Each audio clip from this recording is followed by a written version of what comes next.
Magandang gabi sa ating lahat. Update muna tayo sa lagay na ating panahon ngayong araw ng Lunes, October 9, 2023. Sa kasalukuyan nga ay may minomonitor tayong dalawang bagyo at isang low pressure area. Lahat ay nasa labas na ating Philippine Area of Responsibility. Itong una naman nating minomonitor na bagyo, ito si Typhoon Koinu. Ito yung dating si Jenny nung nasa loob pa siya na ating area of responsibility. Nasa may layong 920 kilometers west ng extreme northern Luzon. Nananatiling mababa ang tsansa na pumasok pa ito muli na ating area of responsibility at walang direktang epekto sa kahit na anong bahagi na ating bansa. Isa pa nating binabantayang bagyo ay nasa may kalayuan sa ating bansa. Ito si Severe Tropical Storm Bolaven. Yung kanyang layo ay nasa 2,515 kilometers sa may silangan ng northeastern Mindanao. Itong bagyo ito nananatili ring mababa yung tsansa na pumasok na ating area of responsibility at wala ring epekto sa kahit na anong bahagi na ating bansa. Samantalang meron pa tayo isang low pressure area na binabantayan. Ito ay nasa may layong 1,305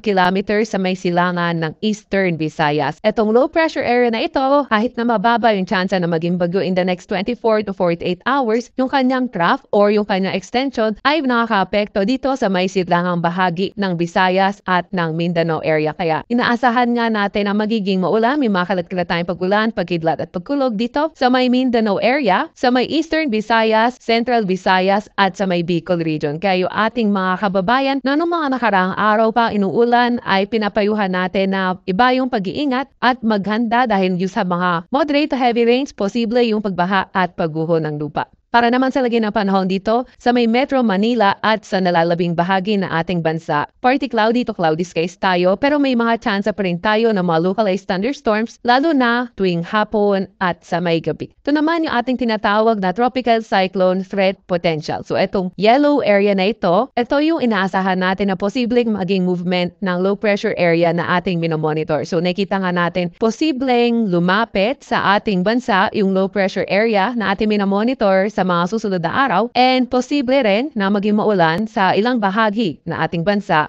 Posibleng dumami pa yung mga ulaning area sa mga susunod na araw. At itong nasa red area naman na ito si Tropical Cyclone Bolaven. So nakikita nga natin na posibleng pumasok siya sa ating Tropical Cyclone Advisory Domain pero hindi natin nakikita or low chance na pumasok siya sa ating Philippine Area of Responsibility. So nakikita natin pasok siya sa ating Advisory Domain pero mag-recurve siya at tuluyang lalabas sa area na ating binabantayan. Para naman sa lagay ng panahon bukas, inaasahan natin magiging maulan pa rin sa may Bicol region. Samantalang sa Metro Manila at sa nalalabing bahagi ng Luzon, partly cloudy to cloudy skies pa rin tayo pero may mga tsansa pa nga rin tayo ng mga localized thunderstorms. Kaya lagi tayo mag-update sa ating ilalabas ng mga Regional Services Division kung meron tayo mga thunderstorm advisory. Agwat ng temperatura sa Metro Manila at Calayan Islands, 25 to 33 degrees Celsius. Sa area naman ng Legazpi ay 25 or 26 to 32 degrees Celsius. Sa Baguio ay 20 or 17 to 23 degrees Celsius at sa Maylawag ay 25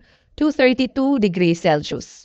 Para sa area naman ng Mindanao, pati na rin sa may Central at Eastern Visayas, sinasaan pa nga rin natin magiging maulan yung panahon na may mga kalat-kalat na pagulan, pagkidlat at pagkulog. Sa nalalabing bahagi ng Visayas o dito sa may Western Visayas, partly cloudy to cloudy skies pa rin tayo na may mga isolated rain showers or thunderstorm. Muli ingat sa ating mga kababayan na inuulan noong mga nakaraang araw pa sa banta ng mga pagbaha at pagguho ng lupa. Agwat ang temperatura sa may Zamboanga at Davao maglalaro mula 25 to 32 degrees Celsius. Dito naman sa may Iloilo at sa may Tacloban, 26 to 32 degrees Celsius. Sa may Cebu, 24 to 31 degrees Celsius at sa may Cagayan ay 26 to 30 degrees Celsius. Wala pa rin tayong nakataas na gale warning sa kahit na anong baybayin na ating bansa. Although in the middle of the week ay posibleng tumaas yung adon lalo na dito sa may Northern Luzon area dahil posible yung northeasterly surface wind flow o yung hangin galing sa hilagang silangan.